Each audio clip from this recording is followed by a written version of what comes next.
Fala galera, aqui são os meninos de Fora da Vila, eu sou o Carlos, e hoje, que é dia 1º de novembro, é o dia de Todos os Santos, nada mais justo do que a gente falar do principal Santos, né?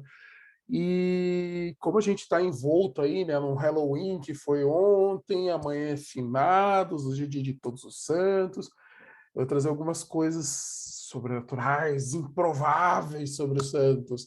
Nada assustador, mas sim algumas viradas milagrosas, coisas épicas que o Santos trouxe, que ele já fez, e que são incríveis e que a gente pode trazer para vocês. Então, eu vou ler algumas coisas, eu vou trazer, fazer alguns comentários e a gente vai conversando, vai discutindo. E eu quero a participação de todos vocês colocando lá o que você já viu de incrível que o Santos já fez. Pode ser alguma coisa especial que o jogador fez, sabe? O jogo, por exemplo, teve aquele jogo, acho que foi na Colômbia, que o Robinho foi aplaudido de pé, porque jogou muito. Tem a sequência de defesas do Rodolfo Rodrigues, que é espetacular. Eu pensei em várias coisas, sabe? A gente pode falar do João Paulo, que faz muitos milagres. A gente podia falar do Vanderlei, que era espetacular quando jogava pelo Santos. Mas eu trouxe algumas coisas específicas. A primeira delas é a seguinte. Diz a lenda que o único time que parou uma guerra no mundo foi o Santos de Pelé. Isso aconteceu em 1969, na Nigéria. Segundo o que consta, foi no dia 4 de fevereiro de 69, o Santos foi jogar um amistoso em Benin City, na Nigéria. E nessa época, desde 1967, a Nigéria estava vivendo uma guerra civil.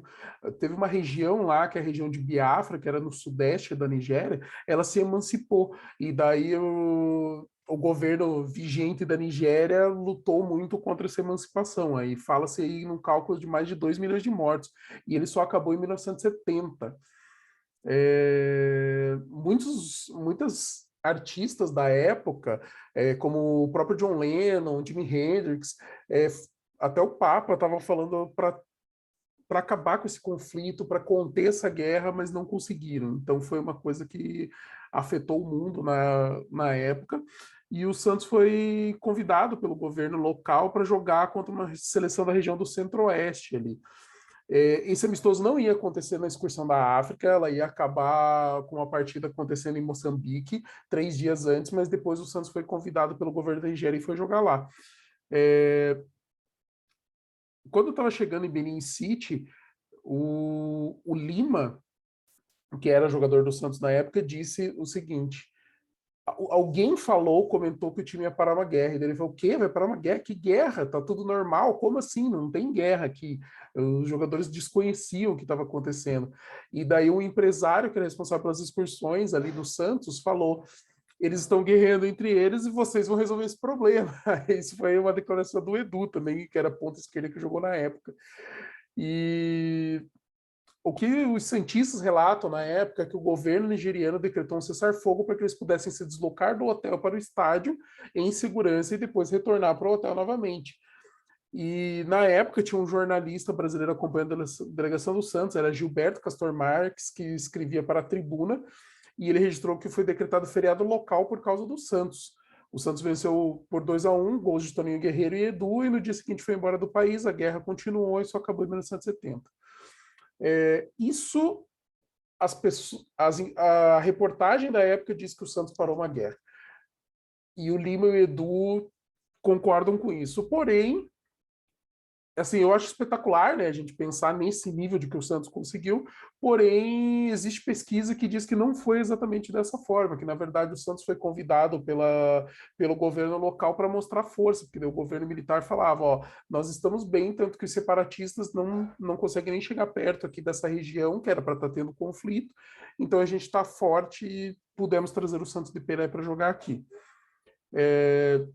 Independente disso ter acontecido da forma que os jogadores se lembram, da forma que a imprensa tratou na época, ou do que foi pesquisado depois, o que importa é o seguinte: o Santos jogou num país que estava tendo guerra, numa região que era para estar tendo conflito, e naquele dia não teve conflito. Então, se o Santos de Pelé parou uma guerra, a lenda diz que sim. Os fatos históricos aí das pesquisas aí estão dizendo que não foi exatamente assim, mas também não tira a mística do Santos ter ido e naquele dia não ter acontecido de alguma forma o conflito, por mais que tenha sido num trecho pequeno, num pedaço ali que o Santos precisava se deslocar. Essa matéria está na ESPN, eu vou colocar os links de tudo que eu estou pegando hoje aqui para vocês poderem acessar. Essa foi uma curiosidade, foi uma coisa incrível. Diz a lenda que o Santos foi o único time que fez isso no mundo. Não tenho certeza sobre essa afirmação, mas assim é a principal história de uma equipe grande que na época era uma potência mundial ter conseguido parar um conflito para ter um jogo. Então fica aí uma coisa espetacular, uma coisa aí sobrenatural que o Santos fez. E na sequência agora eu vou vir com jogos. Discutindo com o Danilo ali de que vídeo que eu poderia fazer hoje, o que, que a gente poderia trazer, ele falou o seguinte: teve uma virada contra o Paraná Clube em 2007, que o Santos estava perdendo de 2-0. Eu quero essa do vídeo. E eu selecionei porque eu vou pôr agora 3 jogos. E eu vou voltando no tempo, é máquina do tempo. Então a gente foi lá para a guerra, a gente volta para 2007, que foi o ano que aconteceu isso. O que acontece é, o Santos, em 2007, ele estava jogando o Campeonato Brasileiro, e ele precisava se classificar para Libertadores, e o Santos não estava conseguindo, já tinha 2 rodadas ali que ele não conseguiu se classificar, e aí ele veio jogar aqui em Curitiba contra o Paraná Clube. O que aconteceu foi o seguinte: na época o Vanderlei Luxemburgo era o técnico do Santos, e o Santos começou mal, sabe? O Paraná tinha cerca de 16 mil torcedores na Vila Capanema, e com mais ritmo de jogo, o Paraná saiu na frente aos 30 minutos do primeiro tempo. Eles tinham um volante, o Gilmar, que era bom jogador, ele surpreendeu e bateu direto, só que foi uma bola fraca, foi quicando assim, ela não desviou em ninguém, acabou entrando direto. O Fábio Costa era o goleiro na época e não conseguiu defender. Então, já começamos mal, né? Não foi legal o que aconteceu, né? E aos 25 minutos do segundo tempo já, então assim, a gente passou até os 25 minutos do segundo tempo sem gerar muito perigo. O Santos não estava conseguindo jogar contra o Paraná, que estava empolgado e precisava do resultado. Aí teve uma falta na lateral e um jogador chamado Paulo Rodrigues do Paraná, ele bateu fechado, encobriu o goleiro. Nossa, foi uma falta incrível, uma paulada, assim, um golaço, 2-0. Só que aí, aos 28, cara, 3 minutos que saiu o gol, começou a reação do Santos. Então, primeiro, e assim, foram 3 gols do Kleber Pereira em 10 minutos. O primeiro, no intervalo, o Luxemburgo tinha colocado o Petkovic cruzou e o Kleber Pereira mandou para o gol de cabeça. Depois ele recebeu uma bola pelo meio, ele deu um toquinho de cabeça, tirou do goleiro do Paraná e tocou na saída do goleiro. Foi o 2-0 ali, o empate. E daí, na sequência, o Renatinho cruzou e o Kleber Pereira completou de novo aos 38. Então, assim, dos 28 aos 38, a gente fez 3 gols, ganhamos 3-2, jogamos o Paraná para a zona de rebaixamento e garantimos a classificação para a Libertadores do ano seguinte. Numa coisa assim espetacular. O time do Santos, naquele dia, estava escalado com Fábio Costa no gol, Alessandro, Adailton, Marcelo e Kleber na esquerda. No meio de campo tinha Maldonado, Rodrigo Souto, Vitor Júnior e Rodrigo Tabata, e o ataque era Marcos Aurélio e Kleber Pereira. As substituições do Luxemburgo: o Luxemburgo tirou o Marcelo e colocou o Carlinhos, que era volante, tirou o Vitor Júnior, que era volante, e colocou o Renatinho como ponta, e tirou o Marcos Aurélio, que era atacante, e colocou o Petkovic, que era um meio atacante, mas se mexia bastante, e o Luxemburgo dava liberdade para ele se mexer. O fato curioso: o Juliano, que hoje está no Corinthians, era um dos destaques do time do Paraná na época. Era um garoto formado no Paraná, está jogando ainda, né? Agora veterano, já de muito tempo jogando, está no time do Corinthians agora. Então, 2007, uma virada incrível do Santos, assim, com o Kleber Pereira destruindo de fazer gol. Kleber Pereira centroavante, matador, aquela coisa assim que a gente sente falta, né, no brasileiro. Depois desse jogo, ele estava como artilheiro do Santos no Brasileirão com 16 gols. Então, 2007 a gente conseguiu essa virada que levou a gente para uma Libertadores. Eu vou puxar agora a nossa máquina do tempo aí de coisas assombrosas e a gente vai voltar para os anos 2000. O que aconteceu no ano 2000? O Santos fazia 16 temporadas que não chegava numa final de Campeonato Paulista. E a gente foi enfrentar uma equipe do Palmeiras, que era a favorita, que tinha era dirigido pelo Filipão na época, o Santos era dirigido pelo Giba, e o time do Palmeiras tinha muitos bons jogadores, grandes destaques. Ainda tinha o goleiro Marcos no gol, destaque, jogador de seleção. Lateral direito era Neném, a dupla era Argel e Roque Júnior, outro jogador de seleção. O Júnior na lateral esquerda, também jogador de seleção. No meio de campo tinha o Rogério, aquele que jogou no Palmeiras, jogou no Corinthians também. Tinha o Galeano, que veio do Juventude na época da Parmalat, ídolo do Palmeiras por não sei quantos anos. E no ataque tinha o Euler e o Asprilla, que era uma dupla considerável, né? A velocidade do Euler e o Asprilla físico, forte, ele era rápido, forte, tinha muita coisa. E ainda tinha o Marcelo Ramos no banco, que acabou entrando depois no lugar do Asprilla. E o Santos com a escalação com o Fábio Costa no gol, Baiano na lateral direita, André Luiz e Claudio Miro na zaga e o Rubens Cardoso na lateral esquerda. Então, assim, só de falar alguns nomes aqui já dá uns arrepios, assim, de lembranças um pouco assustadoras. O ritmo do Halloween tá pesado nessa escalação aqui. No meio tinha Preto, Anderson Luiz, Robert e Valdo. E no ataque, Valdir e o Caio. No intervalo, o Giba colocou o Eduardo Marques no lugar do Baiano e colocou o Dodô no lugar do Valdir. Valdir era o Valdir Bigode, já veterano, já não estava na melhor fase. E o Caio era o Caio Ribeiro, que saiu depois para a entrada do David. O David é aquele que depois jogou no Cruzeiro, no Palmeiras, foi no Corinthians, no Cruzeiro, e depois era dirigente do Cruzeiro e mandaram embora há pouco tempo, porque, bom, o Cruzeiro tá uma zona. Chegaram a cogitar o nome dele no Santos, ainda bem que não veio. Porque, assim, não é uma questão de não gostar, é questão de não conhecer o suficiente ainda, não ter certeza. Então, vamos lá. O Santos foi jogar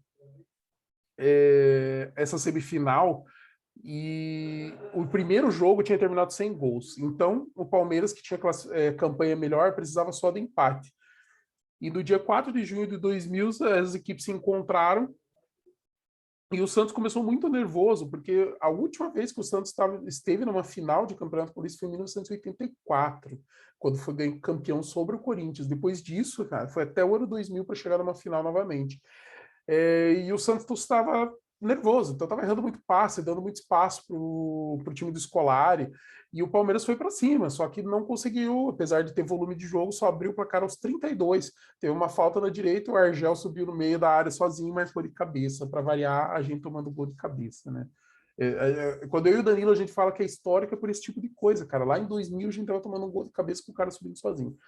Aí, depois do intervalo, o Santos voltou precisando jogar mais e o resultado, só que o cenário estava muito complicado. E aí, aos 8 minutos, o Fábio Costa saiu muito bizarro do gol. Vocês vão ver aqui, eu vou linkar o vídeo, cara, bizarrão. E a bola sobrou para o Rogério, lateral direito do Palmeiras, que cruzou para o Euler sozinho, só bateu para o gol estava aberto, porque o Fábio Costa tinha saído no bico da grande área. Nossa, bizarro. Aí você pensa, já era, né, cara? Só que aí, com aquelas duas substituições do intervalo, o Eduardo Marques e o Dodô, aos 24 minutos, o Eduardo Marques, ele veio pela direita, cortou para dentro, bateu de esquerda, cara, ele acertou o ângulo do Marcos, assim, cara, o Marcos nem se mexeu, cara, foi espetacular, um golaço, assim.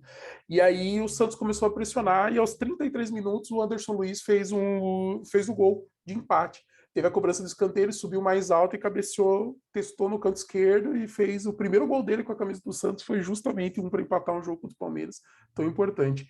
E daí, quando tudo estava parecendo que ia ficar pelo empate mesmo, o Santos, aos 45 minutos do segundo tempo, uma jogada pela esquerda, o Robert cruzou, teve um bate-rebate, alguém cabeceou a bola, que eu não sei quem foi, e ela sobrou para o Dodô, e o Dodô bateu para o gol, virou o jogo, e o Santos foi para a final, incrível. Depois a gente acabou perdendo a final para o São Paulo do Leverkusen, mas o importante é que esse jogo contra o Palmeiras a gente jogou muita bola e a gente conseguiu mais aí um feito histórico, uma virada histórica para chegar numa final depois de 16 anos, que foi uma coisa muito importante e na época assombrosa pelo time que o Palmeiras tinha e pelo Santos estar há tanto tempo sem conseguir chegar numa final de Campeonato Paulista, 16 anos.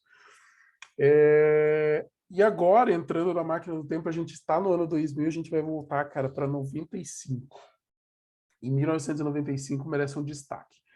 Primeiro, porque foi um dos primeiros momentos, assim, uma das maiores e melhores lembranças que eu tenho do futebol.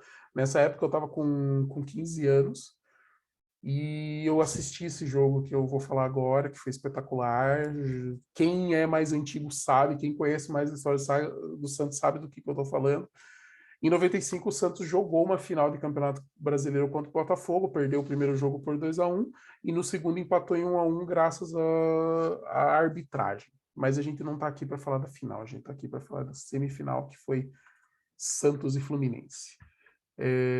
Sobre o jogo dos anos contra o Paraná, que eu falei antes, eu estou vendo no site Acervo Santista. Sobre o jogo contra o Palmeiras, eu estou vendo no Futebol Interior. E agora eu estou pegando do Imortais do Futebol, um texto espetacular e vamos falar de como que aconteceu. O Santos começou mal o campeonato em 95, mas daí o Cabralzinho deu um gás no time, o time começou a jogar, era um time rápido, era um time muito preciso, de velocidade, de matar o jogo. O time era leve na frente, Jameli, Robert Macedo e Giovani, o Messias. E no meio tinha Narciso e Galo, então era um time que o Narciso jogando na zaga, o Galo jogando de volante, o Carlinhos era o segundo homem do meio. Era um time assim que tinha as suas virtudes defensivas, mas na frente era muito rápido, muita velocidade, era uma coisa incrível, assim. E o Fluminense tinha sido campeão carioca justamente no gol de barriga do Renato Gaúcho. Então, em cima do Flamengo, sabe? Então, assim, era um Fluminense bom, era uma equipe boa, era uma equipe forte, tinha seus destaques. Renato Gaúcho era o principal deles na época. E o Santos começou. Então, o que aconteceu? O Santos foi jogar a primeira no Rio de Janeiro, no Maracanã, e o Santos começou com o Giovani fazendo gol no primeiro tempo. E você pensa, nossa, que beleza, né? Fizemos gol fora, já é uma vantagem. A gente já tinha vantagem dos resultados iguais, né? Dos placares iguais, por causa da campanha melhor. Só que aí o Renato Gaúcho empatou o jogo. Depois o Fluminense virou de pênalti. Aí o Robert e o Jameli, que eram dois dos principais jogadores do Santos, foram expulsos nesse jogo. E aí o Fluminense marcou mais 2 gols, foi 4-1. E, cara, pesado, sabe? Tipo, como é que você vai virar o jogo e, e como é que vai ser essa volta, né? Esse jogo de volta. E o Giovani, na época, deu uma declaração e ele disse o seguinte: nós vamos vencer e eu vou fazer 2 gols. E é por isso que ele virou o Messias, por causa dessa declaração e do que aconteceu no jogo de volta. O que aconteceu no jogo de volta, cara? 3 dias depois, o Santos foi jogar contra o Fluminense no Pacaembu. O Pacaembu não estava com o público inteiro disponível, porque o tobogã estava interditado. Acontecia muito, né? Interditava o tobogã do Pacaembu e jogava com menos público. Esse jogo, o Santos jogou com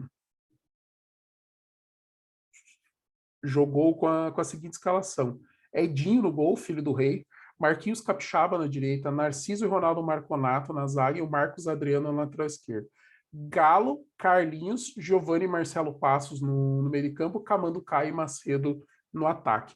O time do Fluminense tinha o Ellerson no gol, Ronald, Lima, Ale e Cássio na lateral esquerda, Vampeta, Otacílio, Ailton e Rogerinho, Renato Gaúcho e Valdeir. Inclusive depois, o zagueiro Alês, por causa do Fluminense precisar correr atrás do resultado, saiu e entrou o Gaúcho, que era um cara muito artilheiro, ele fazia muito gol, assim, né?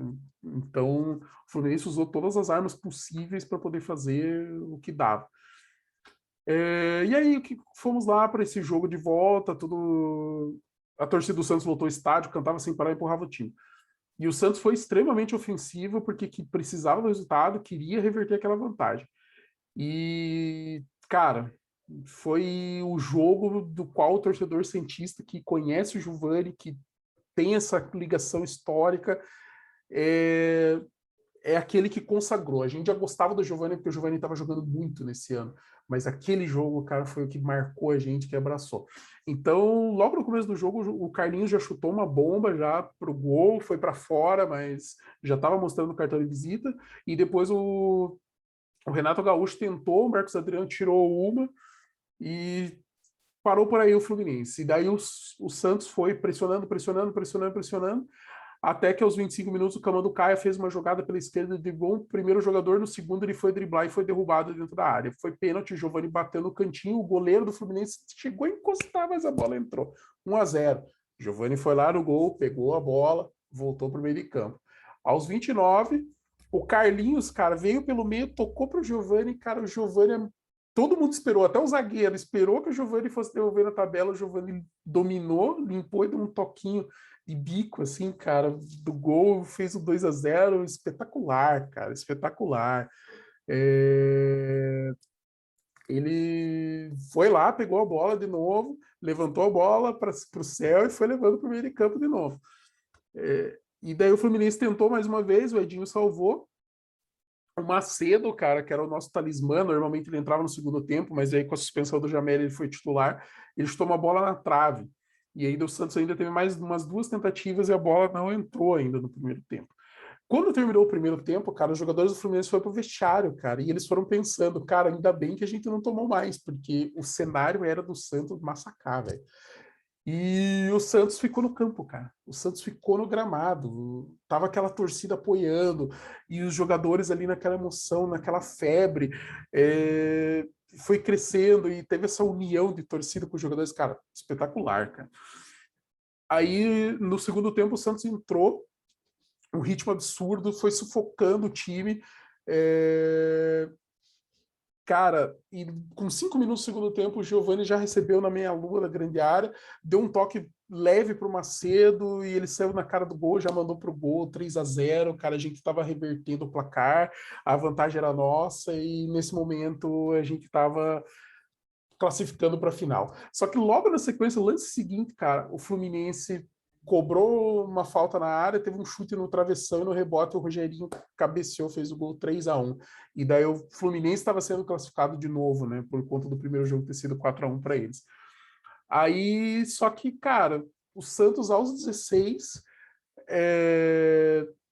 o Ale, o zagueiro do Fluminense, veio dominar, ele tava de costas, assim, voltando para a área e tava uma bola perdida fácil, cara. Era só ele dominar, tocar pro goleiro, o Giovani veio por trás dele, ninguém falou nada, o Giovani roubou a bola, cara. E o Giovani, tipo assim, o goleiro saindo, o Giovani bateu, a bola bateu no goleiro, voltou no pé do Giovani e sobrou sozinha pro Camanducaia, cara. O Camanducaia mandou pro gol 4-1. E daí o Santos na final, aquela coisa de, tipo, o placar é nosso, e pouco tempo depois o nosso zagueiro Ronaldo Marconotto foi expulso, cara. Daí aquela coisa, você pensa, agora ferrou, né? Tipo, o Fluminense vai botar pressão, tal, precisa só de um gol aí para diminuir. Só que aos 37, o Giovani dominou uma bola, estava dominado por 3 jogadores, cercado por 3 jogadores do Fluminense, cara, ele dá um calcanhar espetacular para o Marcelo Passos, que ele limpa e ele chutava muito, cara. Ele limpou, bateu no canto, 5-1, cara. Nossa. Aí a torcida pirando, a gente sabia que estava na final. No final do jogo, ainda aos 39, o Fluminense tentou, fez o gol ainda com o Rogerinho, só que não deu. Era o nosso jogo, era a nossa final, era espetacular. E, cara, foi espetacular, porque depois do 4-1 você pensa, não dava mais. E o Santos tinha um time que jogava muito, todo mundo gostava de ver o futebol do Santos, porque era muito leve, era muito rápido para a época, jogadas insinuantes, tinha jogada individual, tinha jogada coletiva, quem tinha jogava muito, o Giovani era o grande maestro do time, o grande nome, e, cara, espetacular demais. E depois, afinal, a gente não fala. Vamos falar daqui que é o feito espetacular, porque daí depois teve um feito não tão espetacular da arbitragem, do seu Márcio Rezende. Para quem conhece o Milton Neves, ele sempre fala isso. E foi mesmo, mas assim, o importante é, o Santos fez um jogaço, cara. Jogaço contra o Fluminense nesse retorno. Foi espetacular. Foi um daqueles momentos, cara, eu me arrepiei, eu chorei na época, cara. E eu vi o vídeo aqui agora e eu tô falando e eu tô arrepiado. É muito espetacular, porque me traz foi a primeira lembrança marcante. Assim, eu tenho lembranças, assim, eu tenho lembrança do Zico perdendo pênalti contra a França, que foi uma das primeiras que eu tenho no futebol. Eu tenho uma lembrança do Coritiba perdendo uma final para o Atlético, acho que 89 ou 90, uma coisa assim.